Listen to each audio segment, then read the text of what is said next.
آئینہ نیوز فیصل آباد سے خبر شامل کرتے ہیں ہمارے سینئر اینکر پرسن عدیل شاہ ہاشمی۔ ڈسکہ میں دل خراش واقعے پر انسانیت لرز اٹھی۔ ڈسکہ کے نواحی گاؤں میں سسرال والوں نے 7 ماہ کی حاملہ بہو کو قتل کر کے اس کے جسم کے ٹکڑے ٹکڑے کر کے 2 بوریوں میں بند کر کے اس کی لاش نہر میں پھینک دی۔ سر دھڑ سے الگ کر کے اس کو چولہے پر اس وقت تک جلایا جب تک اس کے نقوش گوشت کی بوٹی نہیں بن گئے۔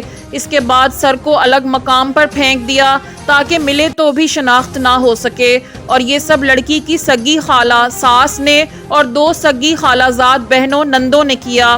تینوں ماں بیٹیوں نے لاہور سے جراحی کی خدمات لے کر یہ ظلم کیا، بعد میں جھوٹا الزام لگا دیا کہ آشنا کے ساتھ بھاگ گئی ہے۔ بیچاری زارا قدیر کا قصور صرف یہ تھا کہ وہ خوبصورت تھی اور شوہر کی محبت میں تھی جو بیرون ملک مقیم تھا۔